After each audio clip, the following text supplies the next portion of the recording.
Зохиолч Пүрвжавын Пүрв сүрэн Саргүй шин өгүүлэг. Тэр өдөш манад тийм баясгалант зочин орж ирэх юм гэж сансангүй. Би нэхийний ус тэгшгэн тайрах авсаархан автомат хутгахыг санаатай нэг төслөрхөө юм хийцүүлсэн билээ. Тэгтэл Батхуйг их зохион бүтээгчин амрыг айлтгая хэмээн өндөр дуугаар хэлээд инээд алдан гараас сунгасаар орж ирсэн юм.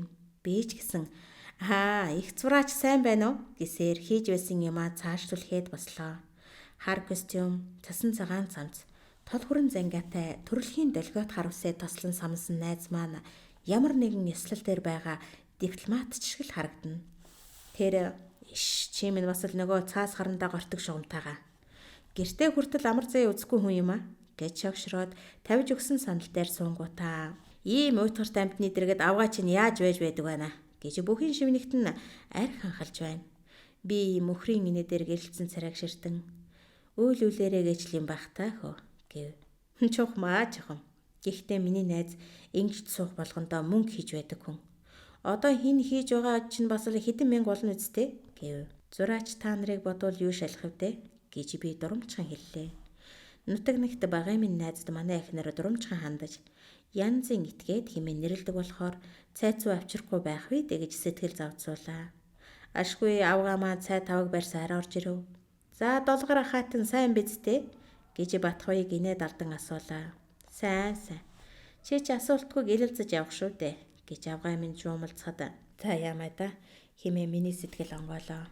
Ардын үр хүүхдийн эрдэм номд сургаад л би өөр юу хийж чадах вүлээ? Оргүй дорвол охинтой гэж л юм бидтэй. Багш гэдэг чинь гавьяатай сайхан ажил шүү дээ. Мэргэжлийг минь үнэлсэнд баярлалаа гэж манай авгаач яжтайхан инэв.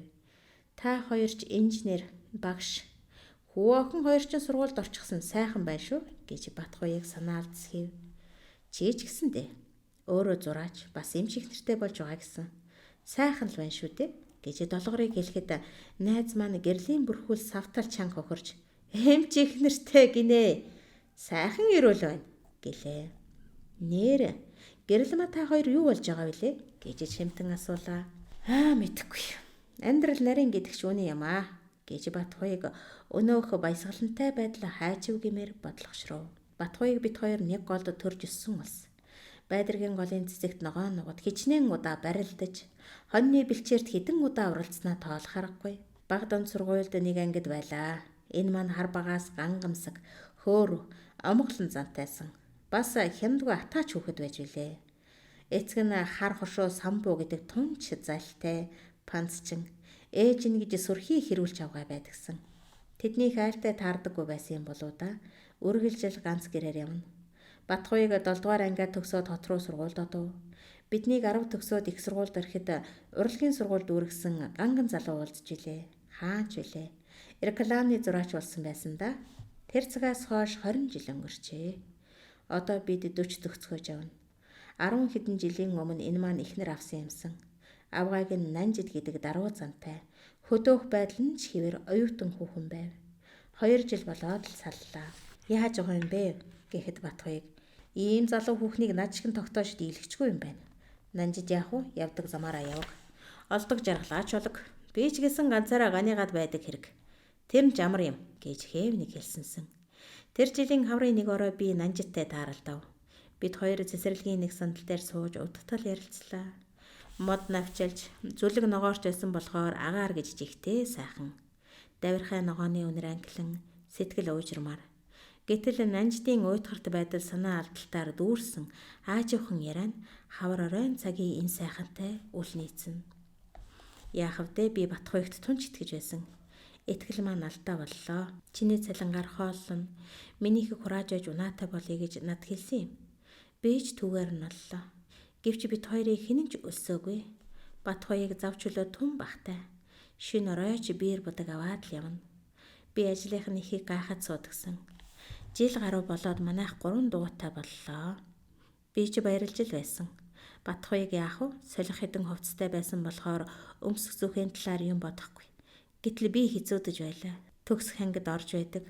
Нэг өдөр найзаа би нүцгэрлээ.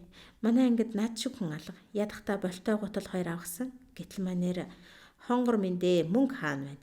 Оюутан хүн яадаг юм? Тэгж угаад болно үз? Чи ч төгсөх боллоо. Юуны түрүүнд гэрэл өө татъя. Одоо шүүгээ хэвс авах хэрэгтэй байна. Эн чинь 2000 гэсэн үг шүү дээ. Айш гайл болж аваад 2 биенэ бодноо хөө гэлээ. Манайх ч гэж те. Батуйгийнх тэгэхэд 2 өрөө байртай. Хинийхээс ч дутхгүй тавилга хэрэгэлтэй л байлаа. Би ч юм хэлсэнгүй. Үндэн түүний хэд хичнээн мөнгө авдгийг ч мэдэхгүй байсан да.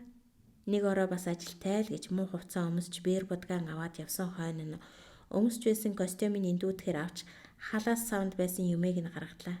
Тэгсэн чинь хадгаламжийн 2 дэвтэр гарч ирдэг юм байна. Нэгийг нь би мэдэх юм. Тэр бол цалингаа хийж байж 3 дугуйт авсан дэвтэр. Түүнд нь одоо 300 төгрөг үлджээ. Нөгөө дэвтэр нь би нүдэнтэй итгэсэнгүй. Түүнд нь 12,000 төгрөг байлаа. Хамгийн сүүлд өнгөрсөн 7 хоногт 530 төгрөг хийсэн байна. Тэгтэл зураач хүн чи их орлоготой дөө. Наад зах нь халтуурын мөнгө гээд хормойж байдаг юм билээ гэж манай ангийн нэг оюутны хэлжсэн үг санаанд орлоо. Гэнтхэн гомдол гуниг цээж дэлбэлэх шахав. Энэ хүнд хөл дорон дэвсэх хэвс, элдв шаазан, болгтойхон баримл, янз бүрийн лонх гүцээ хийх хэврэгхэн шилэн шүүгээ надаас илүү хэрэгтэй байжээ гэж бодоод нүдний нулимс асгарлаа. Ганцаараа баахан уйлчгаад ганц чамдаантай хувцс хідэн номоо аваад гарч явсан юм. Тэр миний хойноос очоогүй. Оюутны цалингаар минь 2 жил хоолсон ч хүрэлцээтэй байсан байлгүй дээ. Гээд нанжид аяархан санаа алдаж хавар намрын илэнхий ногоон болтооныхоо хормойг илэн тэднийд энтэйгэн очоод энэнтэйгээл гарсан да гэв. Тэр өдөш би Батуйгийн дочлоо. Намайг дуу алдан гэрэл туяа цацартал инээсээр өгтөв. Цайцуу боллоо.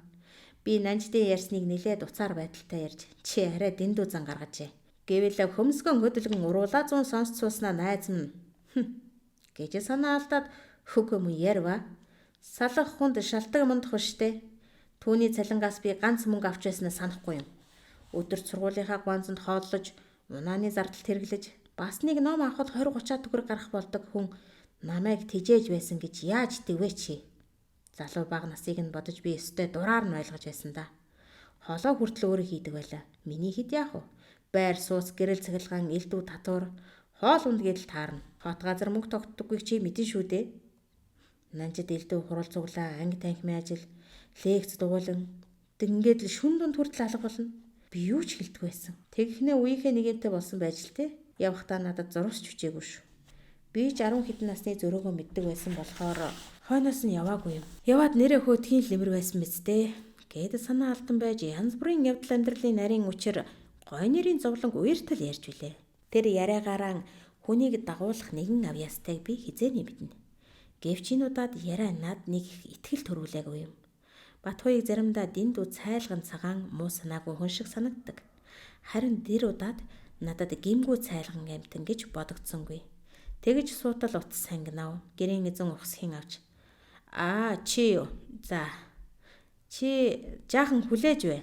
Би нэг зочинтой байна. За, хонгор минь бойлтоо. Нутгийн минь найз эрэхтэй хүн байхгүй юу?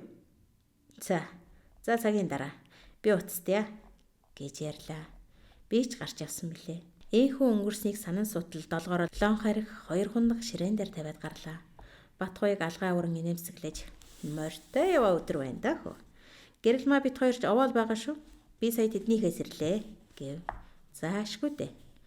Гэсэн ч явдал байна хөө. Би ярих хундаглангуудаа ямар явдал гэв. Энэ тухай сүүлд ярэ. Зан ааш ажил тэгж сайхан амтан л да. Урьдчилан нөхөр нь машины ослоор өөд болж бэлэвсрэн үлдсэн юм. 2 хөөхөн хүүхэдтэй. Том нь 7-д, бага нь 3-т сурдаг юм. Би нөхөртэй нь хамт ажиллаж байсан болохоор тэднийхийг үргэлж эргэж тойрч санаа тавьж байдаг ухаантай. Гэтэл өнгөрсөн 101 удаа гэрэл маг манад байж байтал Батуйг орж ирсэн юм. Айлд тааралцсан улсын ёсоор танилцаж, нэр зүсээ мэдэлцээд л өнгөрсөн хэрэг. Хожим надтай гудамжинд тааралдаад нас ч явлаа. Үе нэг юм олж авахсан. Та нарыг хараад өөртөө гомдох юм аа. Гэдэл баахан зовлон ярьж намайгаа уурав. Тэгснэ гинтхэн найзаа чи гэрлэмаа амжтай намайг бүр сайн танилцуулаад өгөөч гэж шивнэхэд болох юм шүү гэж би санаандгүй хэлсэн байж. Тэрнээс хойш намайг ээрүүлдэж гарлаа. Нэг орой би гэрлэмаагийн түүнийг дагуулan очиж билээ. 2-7 хоногийн дараа гэрэлмаа надтай уулзаад чиний найз чинь хачин хүн юм аа. Салхаа байлаа. Сууй, барий гэдэг бараг ойлгох шахамгүйх юм. Тэгэд чи юу гэв? Юу гэхвдээ? Бат хоёрч бас л хал зовлон үзсэн амтан. Бид нэг нутгийн юм гэлээ. Гэрэл маа уртаар санаалдаад. Үхснийхээ хойноос үхдэггүй гэдэг үнэн юм шүү. Би ч бүр эргэж гүцээд байна. Хүүхдүүд минь эцгийн халамж өгүүлэгдэх л болтой юм. Гэхдээ би өөрсдөө мэдтээ гэж бүрэн хэлв. Тэрнээс хойш жил тойрч байна да. Бид хоёр лонхтойгон бараг дуусч байв. Найз маань ихэд бодлого шрансан. Түүнийг өрөвдөх шиг болж, ерөн ч сэтгэл догдлонгүй болж байлаа. Тэр чи хэдэн хундганы хүч байсан байлгүй. Чи нөгөө яриад байдаг мортин гэдэг зураг хийж байгаа юу? Гэхэд Бат хоёрыг дуугай гарс ихсрэв. Энэ нь үгүй гэсэн үг болохыг би ойлголоо. Ер нь найз маань нэг их авьяастай хүн биш л дээ. Мэргэжлийн хувьд бол амиа аргалаад л явдаг биз. Харин янз бүрийн албан газрын үзүүлэн самбар, ханны зураг, өөрөөр хэлбэл мөнгөний ажил хийдгийг гадарлахаас биш, нуулгүй хэлэхэд би түүний ганц ч зургийг мэдэхгүй юм. Харин мортин хэмээх нэг том бүтээл хийн гэж олон жил ярьж байгаа билээ. Сүүлчийн хундгаан хослоод бит хоёр бослоо. Би найзаагаа гаргаж өгөхөөр хувцлав. Бат хоёрыг төрүүлэн гартал авгаа маань миний мөрнөөс татан зогсоогоод. Чи хаачих нь вэ? Би үүд рүү толгой тохин. Энэнийг гаргаж өгөөд ирээ гэлээ. Долгор юу маягтай гэж хэлэм хийснээр төрөн ирээрээ гэж ууртаа хэлв. Би шат руудахтаа долгор маань юу болчихв? Бат хоёртай гарлаа гэж дургуутсаж байх шиг байна. Бүсгүй хүн гэдэг гэж бодож явлаа. Гадаа үүдэн дээр Бат хоёрыг намайг суудан эхнэртэй цоошлуулчих шах уу гэж дооглон инэ. Би тэхэл дотноор суудалцсан явлаа. Тэр шөний харанхуй гэдэг жигтэйхэн. За тэгээд дараа ярих гэсэн зовлонгоо ярьда. Гэхэд тэр хэсэг дуугаа явснаа. Гэрэл маач нааштай л байна л да. Би тэднийд сууж угаад ирлээ. Нэг шилийн мөхч байна. Түүнийг нууж жаалжуул ярьлаа. Тэгээд баг хуун над дасч байна. Намайг орохоор үзээгүй юмаа үзсэн юм шиг ах ирлээ гэд сүйд болно гэж хөөр хийдв. Найз чинь бүр мангуурч хад байна. Юунд тэр вэ гэж би гайхав. Би ер нь хүний хүүхдийн эцэг шиг нь хайрлаж чадахгүй баха. Гинтхэн миний дургу хурж. Тэгвэл чи хурдан бол. Хүний сэтгэл санаа үүмэлж. Хүүхэд хүртэл зовоогоод хэрэггүй шүү дээ. Гэхэд Бат хоёрыг согтуу хүний дуугаар инээгээд бас учир байна хөө гэлээ. Бид хоёр дуугүй явв. Манер сүрхий гуйж байснаа тэгснээ. Найзаа нөгөө талигаачих нь Москвич айлын хашаанд байдаг юм байна шүү дээ гэж цөнгөтөн ярихт нь би бүр гайхаж. За тэгээд гэв. Тэрнийг нь л гартаа оруулах хэрэгтэй байна гэд Бат хоёрыг миний бугалгыг чанга атган инэв. Миний нүд харанхуйлах шиг болж цус нүүрөө догшов.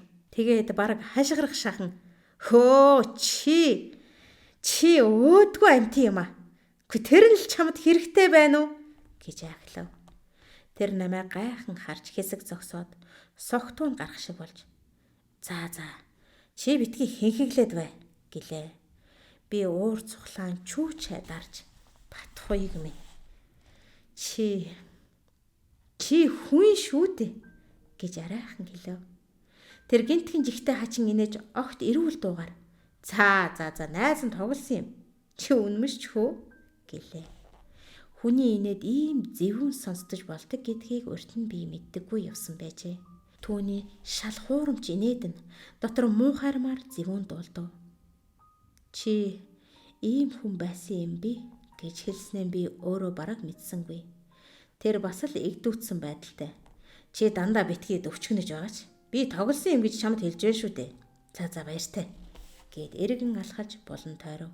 Би тэндэн хэсэг зогсож байгаад гэрийн зүг таг харанхуй дундуур тэмчин явлаа.